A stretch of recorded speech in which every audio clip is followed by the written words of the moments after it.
নমস্কার বন্ধুরা, আমি আবার একটা রেসিপি নিয়ে হাজির হলাম। আজ আপনাদের করে দেখাবো ধোকার ডালনা। কিভাবে করি পুরো ভিডিওটা দেখবেন। ডালের ধোকা বানাবো, তার জন্য মটর ডাল কালকে রাত্রে ভিজিয়ে রেখেছিলাম। এবার একটা মিক্সিতে বেটে নেব। মটর ডালগুলো মিক্সিতে নিয়ে নিচ্ছি। দিয়ে দেব হাফ চামচ হলুদ, হাফ চামচ লবণ আর 1 চামচ চিনি। ডালটা বাটা হয়ে গেছে, এবার একটা পাত্রে ঢেলে ফেলবো। কড়াই তেল দিয়ে দেব,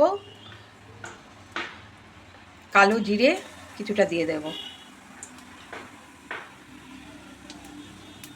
এবার মটর ডাল বাটাটা তেলে আস্তে আস্তে ছেড়ে দেব। দিয়ে দেব 1 চামচ জিরে আদা ধনে বাটা, 1 চামচ এখানে ভাজা মশলা আছে, জিরে ধনে শুকনো লঙ্কা আর 5 ফোড়ন ভাজা, এই মশলাটা দেব। এবার ধোকাটা ভালো করে, ডালটা ভালো করে তৈরি করে নেব। এরকমভাবে নেড়ে নেড়ে খুব সুন্দর করে তৈরি করে নিতে হবে।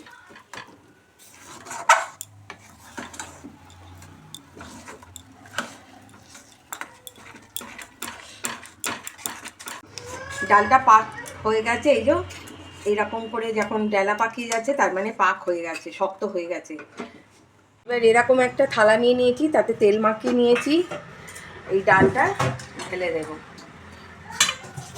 দিয়ে ভালো করে করে নেব।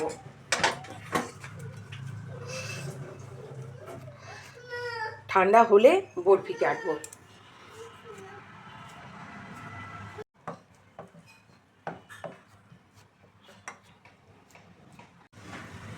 এই যে হয়ে গেছে, ডালটা এরকমভাবে ভালোভাবে মেলে দিয়েছি।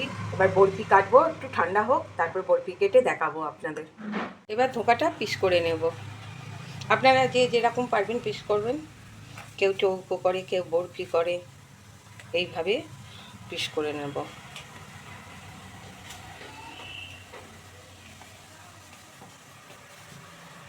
ধোকাগুলো এরকম করে নিয়েছি বরফি কেটে।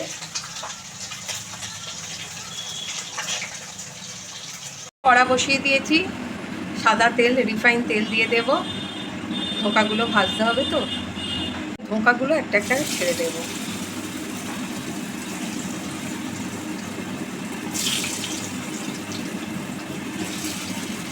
ভেজে নিয়ে আবার ফিরে আসবো। পাশ হয়ে গেছে, আর এক পাশ উল্টে দেব। ভাজা হয়ে গেছে, এবার তুলে নেব। ভাজা সব হয়ে গেছে, যে কত সুন্দর কালার হয়েছে, ভাজা হয়েছে। এরকম ভাজাও শুকনো ভাতে খুব ভালো লাগে খেতে, এমনি শুধু মুখেও ভালো লাগে ধোকা ভাজা ডালনাটা। সেই জন্য আলুটা আগে ভেজে নিচ্ছি। এরকম পিস পিস করে আলু কেটে নিয়েছি।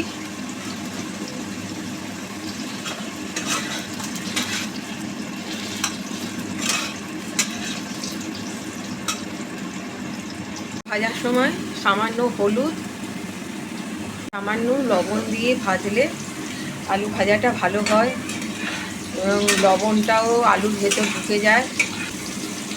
আলুগুলো ভাজা হয়ে গেছে, এবার তুলে নেব। তেল দিয়ে দিয়েছি, আর এখানে গরম মশলা, গোটা গরম মশলা আর তেজপাতা দিয়ে দেব। এবার টমেটোগুলো দিয়ে দেব। মশলা আছে জিরে আদা ধনে বাটা, কাশ্মীরি লঙ্কা গুঁড়ো আর 1 চামচ হলুদ গুঁড়ো। এই মশলাটা পুরোটা দিয়ে দেব। এবার ভালো করে মশলাটা কষে নিতে হবে যতক্ষণ না তেল ছাড়ছে মশলা থেকে। কাঁচা মশলার গন্ধটা চলে যাবে যখন। 1 চামচ চিনি দিয়ে দেব। আলু ভাজার সময় নুন দিয়েছি, তাই অল্প নুন দেব।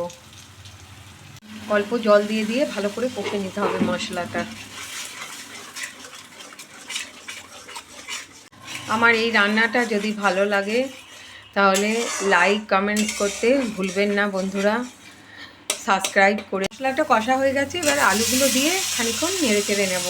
এবার আলু দিয়ে মশলাটা কষা হয়ে গেছে, এবার গরম জল ঢেলে দেব।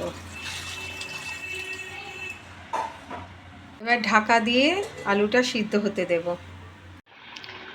ধোকার আলুটা সিদ্ধ হয়ে গেছে, এই যে খুব সুন্দরই সিদ্ধ হয়েছে।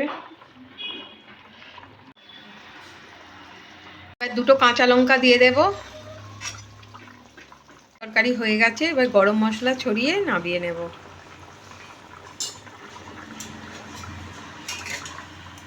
আলু দিয়ে ধোকার ডালনা পরিবেশনের জন্য রেডি হয়ে গেছে।